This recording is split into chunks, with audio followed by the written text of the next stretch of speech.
Hello everyone, we have been joined by Ameenah Gurib-Fakim, the former president of Mauritius. Welcome ma'am. What are your comments on the WION Climate Summit?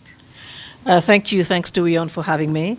I think this conversation comes at the right time because this is a conversation that we do not want to put on the back burner at all.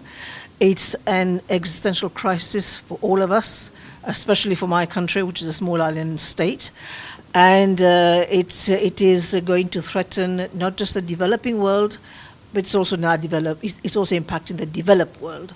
So the whole world is getting impacted, and the future, our livelihoods at stake. So we need to have this conversation. Exactly, rightly put. And when we talk about the climate crisis, what do you think are the loopholes and where are the gaps? There are many gaps, but I think one of the main gaps is that in terms of ownership on emission, I think nobody wants to own up to who is actually polluting more.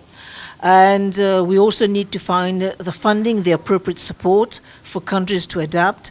And unfortunately, up until we do that, we will keep on talking about it, because one thing that humanity has not understood is that our environment underpins our survival on this planet, and we are precisely destroying just that.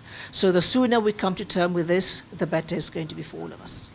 And when we talk about investing in to address the climate crisis, how do you think the world leaders can come together on a single platform when we see situations like Russia-Ukraine crisis and other geopolitical tensions? How do you think the world leaders can come together?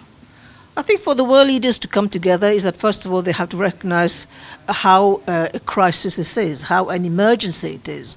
And unfortunately, we have seen how, we have seen, rightly so, how the crisis has been addressed when it came to COVID. And I think we need a similar kind of urgency to tackle the climate. But because we're not seeing it, we're not living it fast enough.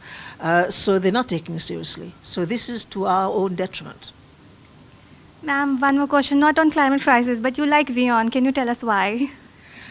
I'll be very honest with you. I watch WION because it provides news in bite size of 3 to 4 minutes. I feel that for many of the topics, it is well researched. And I think quickly it provides us with a picture that because we are living in a very fast-moving world, and I think WION provides the appropriate bite-sized information. Thank you so much, ma'am. Thank you.